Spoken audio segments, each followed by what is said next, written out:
Novo Cupra Tavascan 100% elétrico. O SUV Coupé com autonomia em cidade até 693 km, combinada até 569 km e carregamento rápido dos 10 aos 80% em apenas 28 minutos. O impulso que leva o seu negócio mais longe. Por 450 € mês mais IVA, sem entrada inicial. Renting para empresas INI. Novo Cupra Tavascan. Acelere a ambição.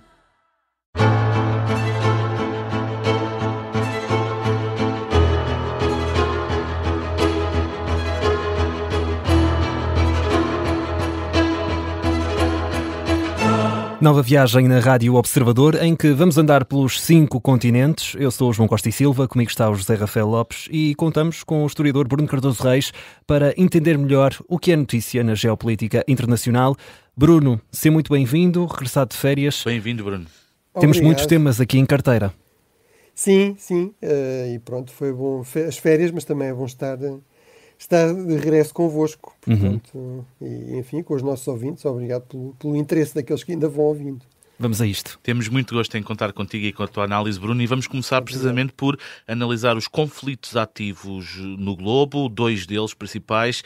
Queres recordar-nos quais é que são os números relevantes a ter em conta nesse aspecto? Estamos a falar da guerra na Ucrânia e também no Médio Oriente.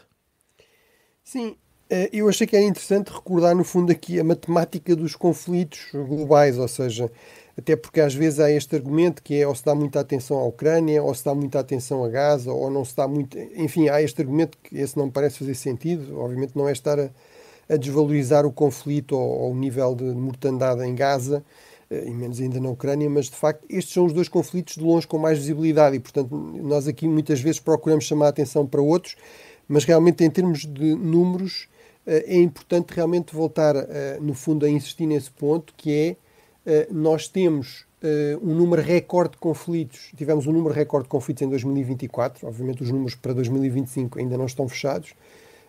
Tivemos 61 conflitos em mais de 30 países, e isso é realmente um número recorde desde que estas bases de dados começam a ser feitas mais sistematicamente desde 1945.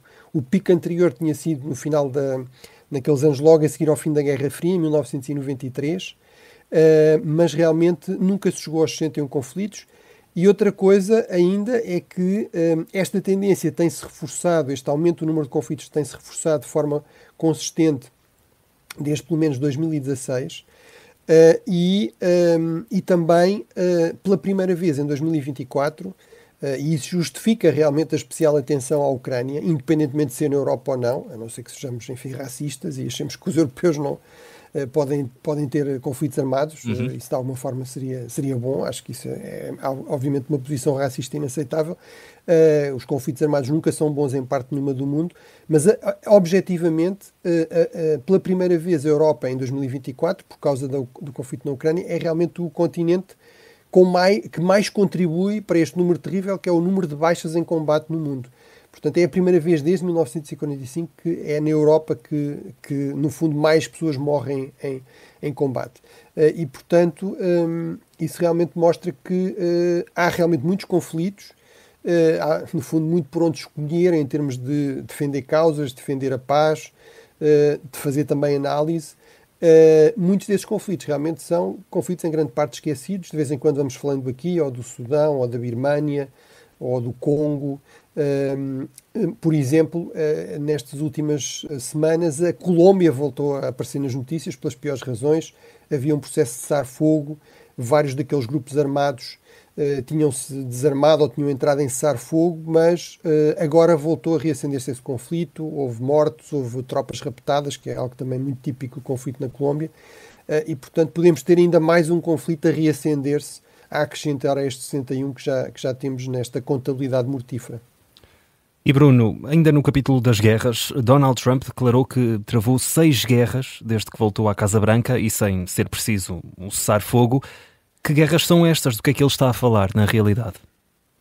Bem, eu fui aqui, no fundo, voltar a verificar esses dados. Achei que era interessante revermos essa matéria, a propósito, digamos, até porque Donald Trump diz sempre muita coisa, não é? Sim, e não só eu, mas sobretudo o Axios, que é um site de notícias de referência nos Estados Unidos, que trabalha muito bem, procura muito o que eles chamam de data-driven, não é? Portanto, informação muito com base em dados, com base factual, enfim, que é o que deve ser sempre, mas isso, como sabemos, dá algum trabalho muitas vezes e, portanto, eles investem muito nessa dimensão. E aqui, basicamente, o que eles fizeram foi procuraram, porque Donald Trump não explicitou quais é que seriam, e, portanto, eles procuraram tentar perceber quais é que seriam, mandaram uma lista à Casa Branca que pediram que fosse confirmada, que foi confirmada. Portanto, o que aqui é relevante, eu vou só enumerar os conflitos rapidamente, até é interessante este ponto de vista, de olharmos para outros conflitos menos visíveis. A Arménia e o Azerbaijão, a República Democrática do Congo e o Ruanda, a Índia e o Paquistão, a Camboja e a Tailândia, estes muito mais recentes, o Egito e a Etiópia, ainda no primeiro mandato de Donald Trump, e também a Sérvia e o Kosovo no primeiro mandato. Qual é que é o problema, digamos, da tese de Donald Trump? É que ele diz, bem, eu resolvi estes conflitos, eles ficaram resolvidos definitivamente, sem problemas e sem cessar-fogo. Ora, realmente, por um lado, há aqui um caso que não é propriamente um conflito armado. Portanto, esse, à partida, diríamos 5 e não 6, que é a Etiópia e o Egito. Falámos aqui algumas vezes disso. No fundo, é um conflito em torno da questão das águas do Nilo, que obviamente são vitais para o Egito há milhares de anos. Sem o Nilo não haveria Egito, não haveria civilização ao Estado egípcio. Mas essas águas nascem basicamente nos grandes planaltos da Etiópia, e a Etiópia está a construir uma gigantesca barragem, chamada do Renascimento, e os egípcios têm muito receio de quais são as implicações disso em termos do nível de água, da quantidade de água que vai descer até ao Egito. E, portanto, isso tem levado a ameaças até de conflito armado, mas esse conflito armado nunca aconteceu até ver. Portanto, esse teria de ser excluído. É um de vários exemplos que aquilo que Donald Trump diz realmente tem de ser visto sempre com grande cuidado, ou seja, boa parte destes conflitos é muito difícil dizer que estão definitivamente encerrados. E vários realmente reacenderam-se, por exemplo, entre o Ruanda e a República Democrática do Congo. Temos tido notícias nas últimas semanas, nos últimos meses, de conflito renovado aí. Entre o Camboja e a Tailândia também tem havido algumas alegações desse tipo, embora mais limitadas. Depois, o último problema com este tipo de argumento de Donald Trump, porque obviamente isto é usado por ele no contexto desta ideia de que não faz sentido estarmos a insistir num cessar-fogo entre a Rússia e a Ucrânia, mas que se devia apostar num acordo de paz muito mais ambicioso, e, portanto, o que Donald Trump diz é que os cessar-fogos são muito frágeis, muitas vezes são violados, os acordos de paz é que é. E não é preciso passar por um cessar-fogo. Ora, por exemplo, o caso da Arménia e do Azerbaijão mostra que isso não é assim, ou seja, houve um longo cessar-fogo depois da ativação do conflito, um conflito que teve várias vezes congelado e descongelado, mas foi depois de um longo cessar-fogo de mais de um ano é que realmente se começaram negociações de paz bastante longas e depois chegou a um acordo. Ainda assim, não é completamente garantido que esse acordo dure, porque aquilo que a história nos mostra é que quer os cessar-fogo, quer os acordos de paz podem ser violados. Se as partes não estiverem de boa fé, se no fundo houver fações muito fortes a favor da continuação da beligerância, mesmo que por vezes até por pressão externa as partes acabem por aceitar um acordo de paz muito ambicioso, não é por isso, não é por ser um acordo de paz e não apenas um cessar-fogo, que ele depois não acaba por ser violado. Por outro lado, temos exemplos de cessar-fogo, portanto, a ausência de acordos de paz, que duram décadas e décadas. O caso mais importante é entre a Coreia do Norte e a Coreia do Sul. No final da Guerra da Coreia, em 1953, não houve um acordo de paz, os dois Estados não se reconhecem, não há uma fronteira internacionalmente reconhecida, há uma linha, digamos, de cessar-fogo, uma zona dita desmilitarizada, mas que na verdade é das mais militarizadas do mundo, e no entanto, apesar de todas as tensões e desconfianças, esse cessar-fogo dura desde 1953, ou seja, aqui o que é crucial é, por um lado, ser minimamente no interesse das partes realmente manter a paz e depois haver, eventualmente, mecanismos de verificação, de dissuasão também, envolvimento de grandes potências também para dissuadir futuros ataques, futuros conflitos. Portanto, isso é que é mais importante e não propriamente esta ideia de que há aqui, digamos, uma vantagem natural em fazer acordos de paz e não fazer cessar-fogo. Portanto, realmente isso não... Enfim, esta lista tem alguns problemas. Dito isto, é verdade que Donald Trump parece muito empenhado em ganhar o Prémio Nobel da Paz, e é verdade que os Estados Unidos, com todo o poder que têm, independentemente do estilo diplomático, às vezes um pouco caótico de Donald Trump, têm realmente uma grande capacidade de influenciar, de facilitar, de mediar conflitos. Por si só, não acabam com guerras, porque, como eu volto a sublinhar, se as partes, se os beligerantes, se os atores locais realmente continuarem apostados num conflito, por muito que haja um cessar-fogo ou uma paz imposta de fora, geralmente ela é muito frágil. E Bruno, e em relação aos conflitos mais visíveis e que nos acabam por ser mais próximos, já falámos um pouco deles, vamos insistir, a questão da Ucrânia e do Médio Oriente, que desenvolvimentos impactantes é que há a registrar nos últimos tempos? Bem, aí infelizmente nós terminámos nessa nota no último programa antes das férias.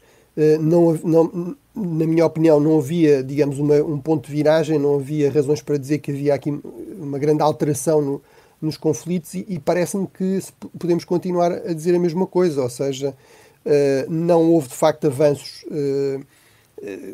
que nos dêem o mínimo de garantias de que há realmente um processo de paz, um processo negocial sequer entre a Ucrânia e a Rússia. Portanto, o que vemos é, no fundo, a continuação dos padrões que víamos antes, a Rússia a continuar com ataques terrestres, usando agora muitos drones, usando carne para canhão, inclusive vinda do exterior, por exemplo, os norte-coreanos, a capacidade também de mobilizar voluntários com base em recompensas financeiras muito significativas, com um treino muito básico, portanto não são muito eficazes, mas vão saturando as linhas ucranianas.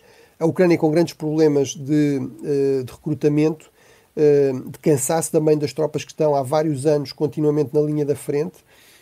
Portanto, essa dinâmica mantém-se, o que permite à Rússia ir fazendo alguns avanços.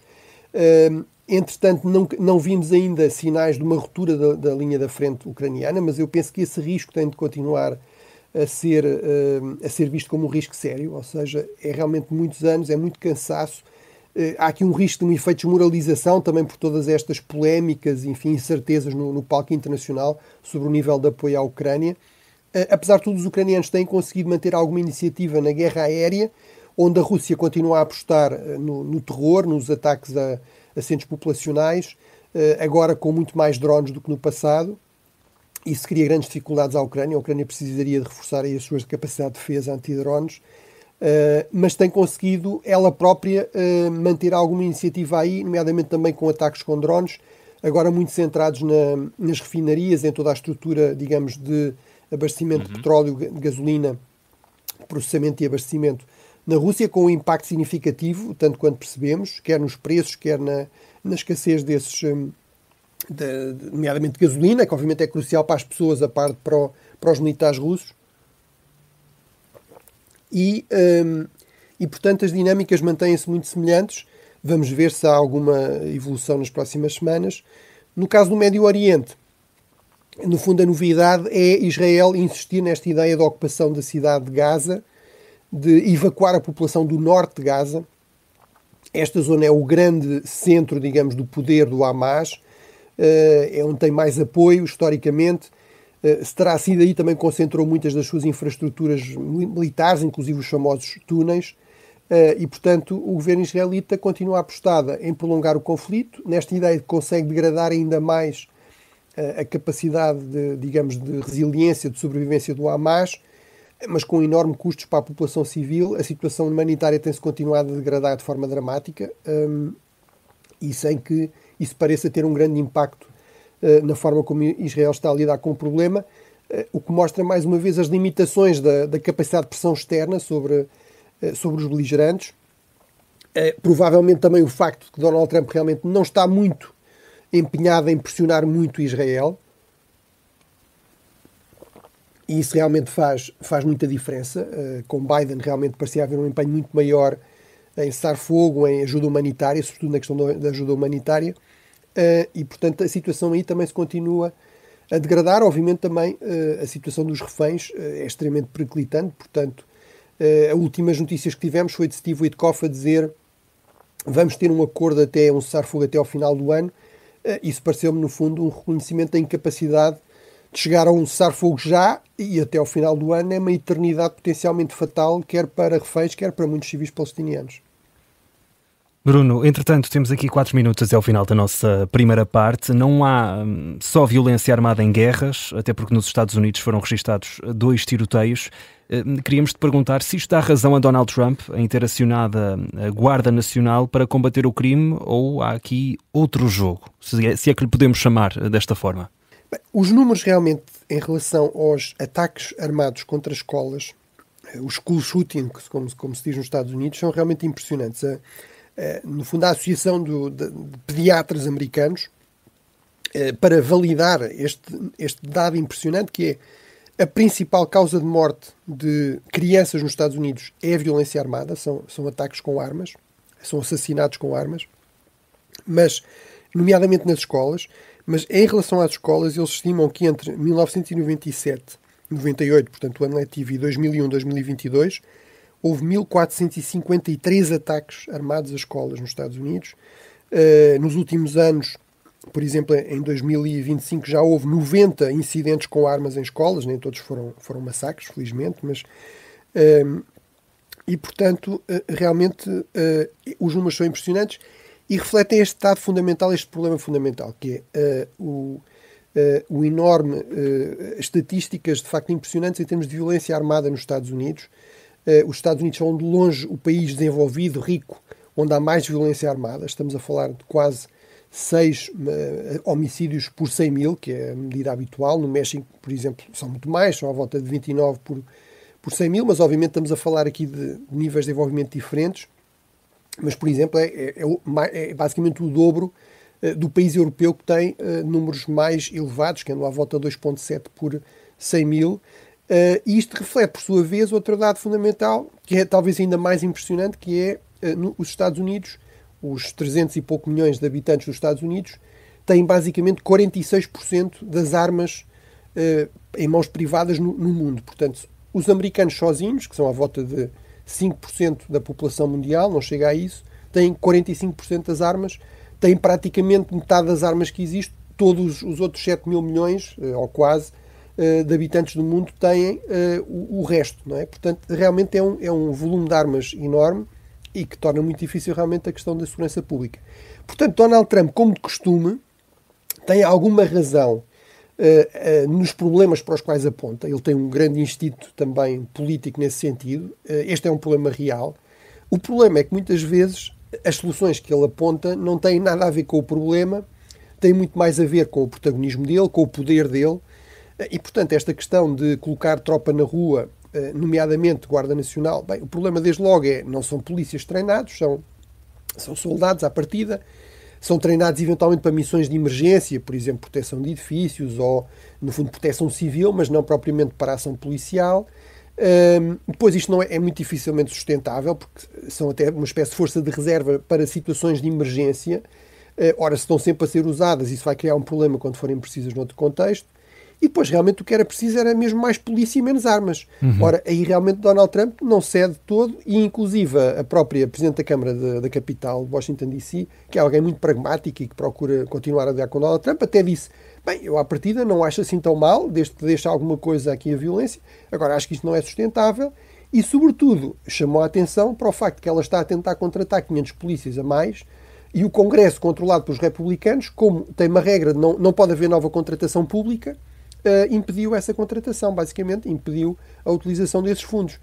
E, portanto, obviamente, estar a usar detetives do FBI não para investigar crimes à séria, mas para andar a patrulhar na rua, é um mau uso desses recursos. E, portanto, parece-me que realmente Donald Trump tem alguma razão, que o problema é muito real, está aqui a tentar mostrar serviço e, ao mesmo tempo, demonstrar poder face aos presidentes da Câmara, aos governadores, etc., mas é muito duvidoso que isto tenha um impacto significativo ou sustentável na resolução deste problema.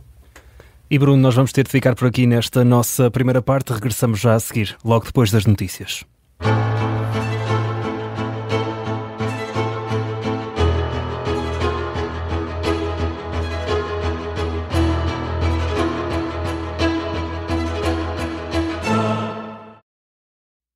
Novo Cupra Tavascan 100% elétrico. O SUV Coupé com autonomia em cidade, até 693 km, combinada até 569 km e carregamento rápido dos 10 aos 80% em apenas 28 minutos. O impulso que leva o seu negócio mais longe. Por 450 € mês mais IVA, sem entrada inicial. Renting para empresas INI. Novo Cupra Tavascan. Acelere a ambição.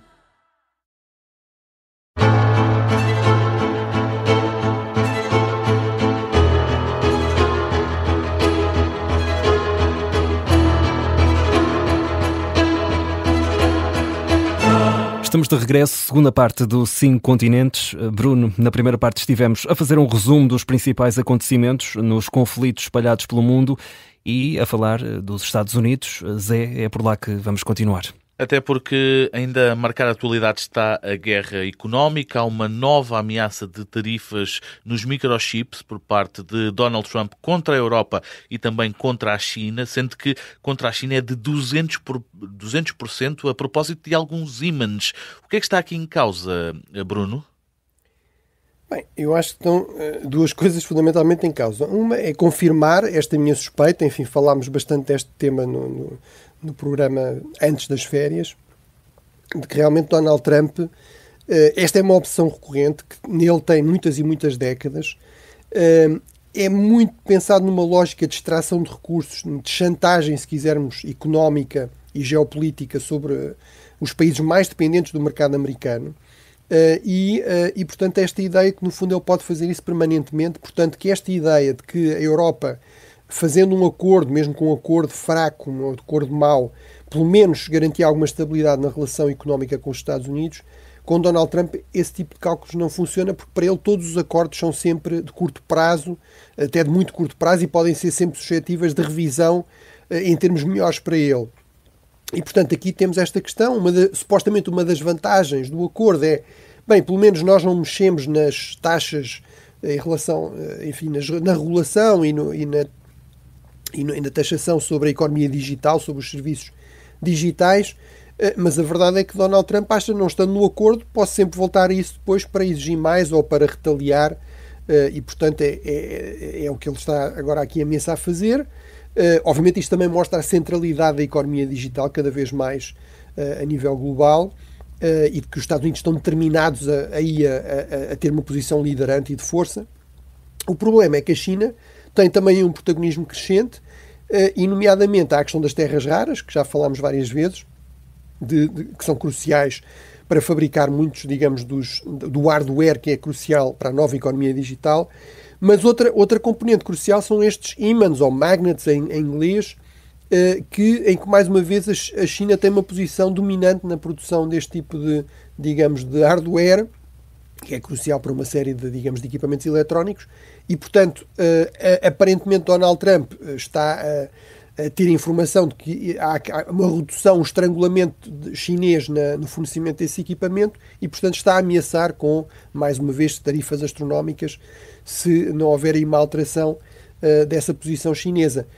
O que isto também mostra é as limitações do poderio económico norte-americano. Ele é muito significativo, mas isto, a interdependência, não funciona só para um lado. E, portanto, a China, sobretudo, tem-se mostrado muito hábil a explorar, de facto, alguma dependência dos Estados Unidos, dos países ocidentais, em certos setores-chave, realmente para tentar garantir que esta guerra comercial não escala ainda mais ou evitar fazer cedências ainda maiores aos Estados Unidos.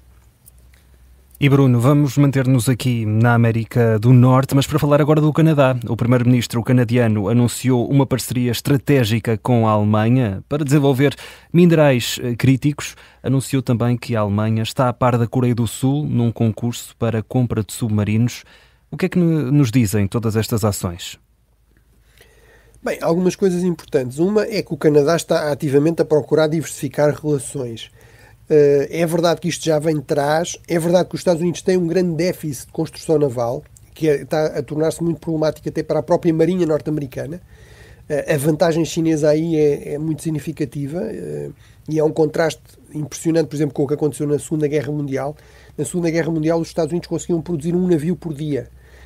Isso foi absolutamente crucial para se vencer a batalha naval, a famosa Batalha do Atlântico contra os nazis, e depois a guerra no Pacífico foi também muito fortemente uma guerra aeronaval. E, portanto, agora, basicamente, a China tem 60% da construção naval, seguida depois da Coreia do Sul, e na Europa essa capacidade centra-se sobretudo na Alemanha e nos Países Baixos. E, portanto, realmente não havia uma opção americana, mas claramente não é por acaso que o Canadá está a apostar cada vez mais nestas relações privilegiadas com outras grandes democracias, em particular a Europa, mas também mesmo a Coreia do Sul. No caso dos submarinos, realmente são essas as duas alternativas, a Coreia do Sul ou a Alemanha. O primeiro-ministro canadiano estava de visita à Alemanha, foi visitar os estaleiros, digamos, da opção alemã, deixando claro que isso não quer dizer que já tenha sido pela Alemanha, mas é realmente muito significativo deste esforço de diversificação, porque vem associar também um anúncio de uma parceria para a exploração de terras raras, dos tais minerais críticos, no Canadá, em parceria com a Alemanha. A Europa tem um problema muito sério, é que tem poucas minas, as minas que tem muitas vezes são muito difíceis de explorar, vemos a questão do lítio em Portugal, e portanto o Canadá é um bom parceiro desse ponto de vista, mas a Europa também está a procurar diversificar relações e intensificar relações com estas outras grandes democracias. Esse é um ponto. O segundo ponto é o Canadá, o Pacífico Canadá, está cada vez mais também a rearmar-se e a acelerar o ritmo do seu rearmamento. Vai multiplicar por 5 o seu investimento em defesa e vai multiplicar por 4, peço desculpa, o seu investimento em defesa. O Canadá, também como Portugal ou Espanha, era dos países que não tinha sequer chegado ainda aos 2%. Todos os países da NATO vão chegar aos 2% este ano, portanto, alguns com um ano de atraso em relação ao compromisso original de 2024. Mas no caso do Canadá, a questão do programa de submarinos é uma parte crucial desse programa de rearmamento, e muito bem. O Canadá, uma das questões cruciais que precisa é ter realmente poder naval, poder aeronaval, tal como aliás Portugal, no contexto atual. No caso do Canadá, obviamente tem recursos também para investir muito mais fortemente e, portanto, vai passar de 4 submarinos, Portugal tem 2, por exemplo, o Canadá tem 4, vai passar para 12 submarinos, e, portanto, é basicamente isso que está em questão. Cada submarino custará à volta de 2 mil milhões, e, portanto, é realmente um reforço muito significativo na capacidade naval militar do Canadá, também para responder, por um lado, para responder, obviamente, por exemplo, à ameaça russa e de outras grandes potências cada vez mais ativas no espaço naval, a China também, mas também para responder à pressão norte-americana e à falta de confiança na garantia de segurança norte-americana, que tradicionalmente permitia ao Canadá manter um nível de investimento em defesa relativamente baixo, tal como os aliados europeus. Bruno, vamos avançar a falar da viagem do presidente da Coreia do Sul aos Estados Unidos, Lee Jae-myung. Quem é que é este senhor? E ele conseguiu o que queria desta viagem? Sem esquecer, claro, que na Ásia a China quer ter uma cimeira trilateral com a Rússia e a Coreia do Norte, e na Tailândia, ao que tudo indica, vamos mesmo ter um novo primeiro-ministro. Sim, temos muitos assuntos na Ásia e verdade. não vamos consegui-los aprofundar hoje, mas para deixar essa nota aos ouvintes. Entretanto, soubemos também que a China vai querer aproveitar, no fundo, a presença de uma série de altos dignitários convidou também a Índia, o presidente Modi, o primeiro-ministro Modi da Índia, que está em choque com Donald Trump por causa da guerra económica, tarifas de 50% dos Estados Unidos contra a Índia, vai, pela primeira vez em 7 anos, realmente deslocar-se a Pequim e também participará, no fundo, nesse encontro. E, portanto, isto mostra realmente os custos, nomeadamente na Ásia, que supostamente é a zona prioritária, é o continente prioritário para a equipa de Donald Trump, mostra os custos desta política, digamos, muito hostil, muitas vezes, em relação a aliados, a parceiros, de dar prioridade a uma guerra comercial global que cria enorme incerteza. No fundo, muitas vezes os países aliados dos Estados Unidos, cada vez mais o que dizem é, bem, pelo menos com a China nós sabemos mais com o que contar. Mesmo que não tenham ilusões sobre a China ser também um país muito determinado a defender os seus interesses, inclusive territoriais, tem uma série de disputas territoriais importantes, por exemplo, inclusive com a própria Índia. Mas é realmente muito significativo deste maior protagonismo, no fundo, os Estados Unidos estarem a dar espaço a um maior protagonismo da China, estarem a dar a oportunidade de se aproximar mais de aliados tradicionais dos Estados Unidos. Em relação à Coreia do Sul, não sabemos se vai ou não vai a Pequim, o presidente Lee. em todo caso veio aos Estados Unidos. Ele é o líder da oposição de esquerda, perdeu as eleições em 2022. Depois, os ouvintes, enfim, mais atentos recordar-se-ão toda aquela crise no final do ano passado, depois prolonga até abril deste ano, de declaração de estado, digamos, de emergência, de lei marcial, uma espécie de autogolpe do presidente anterior da Coreia do Sul e, de facto, uma forte reação a isso. Este presidente Lee vai liderar um pouco essa reação e depois vai cavalgar isso para vencer as eleições presidenciais. À partida, Donald Trump não é um grande fã, enfim, da esquerda, em geral, portanto, fez declarações pouco amigáveis, portanto, havia aqui algum receio do que pudesse acontecer. A Coreia do Sul, entretanto, assinou um acordo comercial em julho, muito na linha também da Europa e de outros aliados, ou seja, fazendo cedências unilaterais, garantias de investimento, 350 mil milhões, por exemplo, no setor naval, que é algo que preocupa Donald Trump e em que a Coreia do Sul tem grande capacidade. Mas, portanto, o encontro correu menos mal, diria eu. Apesar de tudo, Donald Trump não resistiu no fundo, voltou a insistir na sua amizade, na sua admiração, nas suas boas relações com o líder da Coreia do Norte. E, portanto, mas enfim, aí o Presidente da Coreia do Sul, muito diplomaticamente, disse, bem, eu acho que isso é ótimo e, portanto, espero que se traduza, de facto, em uma melhoria das relações, em menos tensões na Península Coreana. Portanto, eu diria que correu o melhor possível para o Presidente da Coreia do Sul, mas, de facto, a Coreia do Sul está aqui numa situação, de vários outros aliados dos Estados Unidos, de estar muito dependente do mercado americano. É o quarto país mais dependente em termos de percentagem do PIB, à volta de 4% do PIB da Coreia depende das exportações para os Estados Unidos. Depende muito da garantia de segurança dos Estados Unidos, por exemplo, em relação à Coreia do Norte, da presença de tropas americanas, etc. E, portanto, isso obrigou o governo sul-coreano a fazer aqui grandes cedências na relação comercial. Vamos ver se isto permite estabilizar um pouco a relação. Desse ponto de vista, este encontro não correu mal, mas, mais uma vez, com Donald Trump é tudo muito incerto, tudo pode mudar de um dia para o outro. Exatamente. Vamos à América do Sul, Bruno. O país em destaque é a Bolívia, em clima de eleições presidenciais, uma vitória da direita na primeira volta a registar.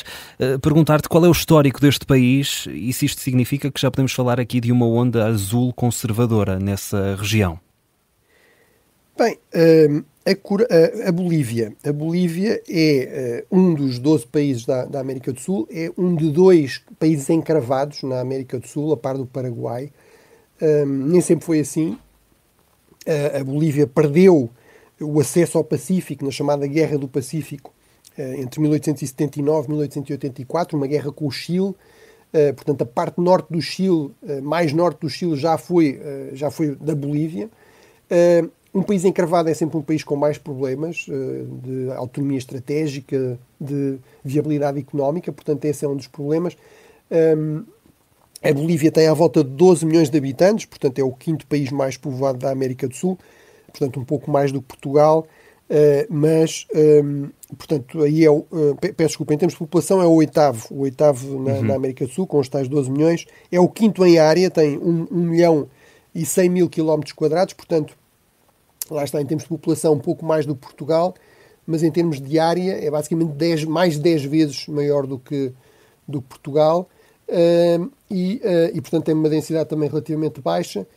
Tem alguns recursos económicos interessantes, enfim, há a folha de coca, que cria grandes problemas, mas tem, sobretudo, recursos naturais, por exemplo, gás natural.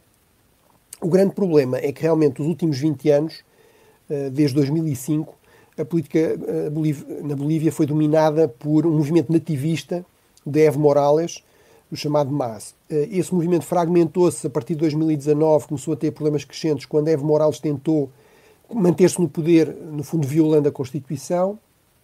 Há um setor mais moderado no MAS do atual presidente Luís Arce, que no fundo acaba por ser um pouco a alternativa a essa ideia maximalista, mas Morales nunca aceitou muito isso.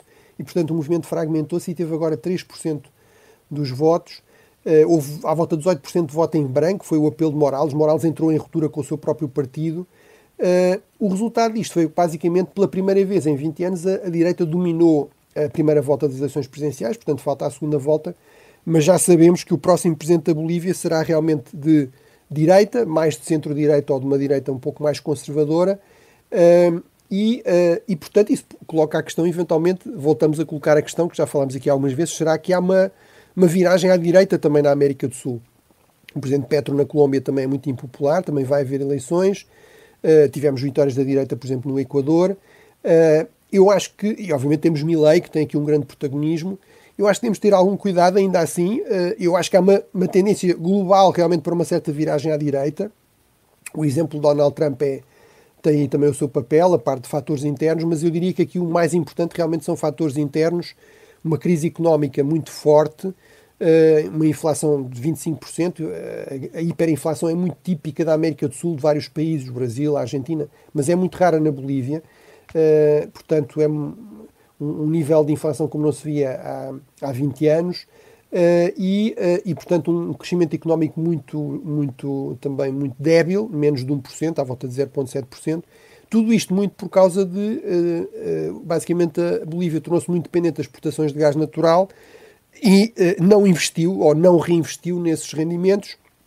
Entrou em choque também com empresas privadas estrangeiras que têm a tecnologia e o capital para fazer esses investimentos. Obviamente é sempre possível fazer bons acordos, fazer acordos de parceria. A Bolívia não tinha de ceder completamente os seus recursos, mas assumir completamente aí o papel, digamos, do único investidor, escorraçar investidores estrangeiros, realmente levou a que basicamente, praticamente agora não consegue exportar gás e, portanto, está numa situação económica muito dramática e, portanto, os argumentos da direita mais liberal tiveram vencimento como alternativa a este impasse, a esta incapacidade da esquerda mais radical, mais nativista de resolver o problema. Bruno, vamos falar do continente africano, mais concretamente da África do Sul. Fala-se numa decisão exemplar do Tribunal Sul-Africano contra Júlio Malema por crime de promoção do ódio racial. Qual é que é, Bruno, a relevância desta decisão? Bem, a relevância é grande, ganhou alguma relevância até internacional porque Júlio Malema foi utilizado como argumento, ou um vídeo dele foi usado como argumento por Donald Trump numa daquelas cimeiras de má memória na Casa Branca recentes, com o Presidente da África do Sul, Cyril Ramaphosa, para lhe dizer há racismo na África do Sul, portanto toda aquela questão de dar asilo a sul-africanos brancos, a africanas, parte no fundo deste tipo de linguagem muito violenta de Júlio Malema, que originalmente fazia parte do ANC, entretanto criou um partido próprio, chamados Economic Freedom Fighters, era o terceiro partido na África do Sul, a seguir ao ANC e ao Partido Democrático, digamos, é a oposição tradicional do apartheid, portanto os brancos no fundo liberais, e que depois se tornou num partido, digamos, multirracial, mas de oposição ao ANC. Agora passou para quarto nas últimas eleições, com 10%, foi ultrapassado pelo partido do antigo presidente Zuma, um partido novo, mas em todo caso, até para tentar recuperar terreno, realmente parece que Malema vai sempre radicalizando a sua mensagem e, portanto, basicamente fez ameaças de morte contra um africano que tinha feito declarações também racistas, mas o que é exemplar, de facto, na decisão do Tribunal Sul-Africano, e é algo que às vezes parece que até alguns ativistas aqui na Europa têm dificuldade em perceber, o que o Tribunal Sul-Africano diz é, obviamente, deve-se combater o racismo, deve-se criticar os racistas, deve-se denunciar o racismo, agora não passando por um racismo de sentido oposto, não fazendo, no fundo, apelos ao assassinato, à morte, à violência. Isso é uma forma de vigilantismo, portanto, desta dinâmica, no fundo, uma milícia privada, uma justiça privada, e isso, obviamente, é inaceitável. E, portanto, não se pode utilizar o argumento do antirracismo para justificar a violência, não é? E, portanto, cabe à justiça também lidar com isso e à sociedade, no fundo, lidar com esse tipo de fenómenos, mas dentro dos limites da lei. E, portanto, realmente parece-me que é um julgamento que faz todo sentido, que credibiliza também a justiça sul-africana, que dá argumentos ao governo sul-africano para responder aos críticos fora, por exemplo, a Donald Trump, dizendo, estão a ver, realmente a África do Sul não tolera também este tipo de discurso ou de comportamento, não é a política do governo, não é a política do Estado, e, portanto, acho que genericamente é uma boa notícia, porque realmente o problema do racismo não deve ser desvalorizado e existe por todo o mundo, não apenas na Europa, mas por exemplo, em África também existem países como a África do Sul, onde por vezes, inclusive, tem como alvo imigrantes moçambicanos, não é? E, portanto, é muito importante que haja aqui um sinal forte que isso não será tolerado. Bruno, estamos a chegar ao final do nosso tempo, mas guardamos um pouco para ouvir a tua recomendação. Já tínhamos saudades. Sim. A minha recomendação é, no fundo, um discurso recente no Fórum de Rimini do Mário Draghi. O Mário Draghi é uma figura pela qual eu tenho grande admiração, os ouvintes provavelmente saberão. Já foi várias coisas, mas a última foi presidente do Banco Central Europeu, onde foi crucial para basicamente salvar o euro. Mas é alguém que me parece ter uma visão muito clara sobre os grandes desafios para a Europa e tem também a coragem de dizer, às vezes o rei vai nu ou isto não pode continuar como está. E basicamente, enfim, convido os ouvintes a ver o discurso e a tirar as suas próprias conclusões. Vai muito na linha também do famoso relatório Draghi do ano passado, 2024, encomendado pela Comissão Europeia sobre a competitividade europeia, mas basicamente o que ele diz é coisas como nós não podemos continuar a deixar as coisas como estão, corremos o risco de ter aqui uma espécie de União Europeia zombie, completamente esmagada entre grandes potências cada vez mais apostadas na coerção, inclusive na coerção armada, na guerra, potências como a Rússia, mas também na coerção económica, inclusive países como os Estados Unidos ou a China. E, portanto, a Europa tem de, no fundo, mostrar coesão, mostrar força, usar os mecanismos que já tem e melhorar esses mecanismos de chamada resposta exatamente da coerção económica, que a União Europeia acabou por não usar, por exemplo, em relação a esta guerra comercial de Donald Trump. E, portanto, isto a parte de questões como a inovação, a necessidade de inovação tecnológica, de melhorar as coisas aí, quer em termos de nível de investimento, regulamentação, etc. E depois, e por último, eu acho que é muito relevante, vindo de alguém que vem da área económica, insistir neste ponto que é esta ideia da Europa como uma espécie de potência pacífica, um poder civil, uma potência civil com base apenas no poderio económico. Isso realmente não faz sentido no mundo atual, muito menos faz sentido, nunca fez muito sentido, mas então agora é evidente que não faz sentido e, portanto, a Europa tem também de realmente se afirmar como um ator credível no campo da segurança e da defesa. E Bruno, é sempre um gosto fazer isto contigo. Nós ficamos por aqui nesta edição. É a última de agosto, mas quase também a primeira de setembro, porque estamos aqui mesmo no limite. Entretanto, já sabe, se tiver alguma dúvida, é enviar as suas perguntas através do e-mail ouvinte@observador.pt. O Bruno Cardoso Reis tem todo o gosto em responder num próximo episódio. Bruno, um abraço e até à próxima semana. Obrigado, até para a semana.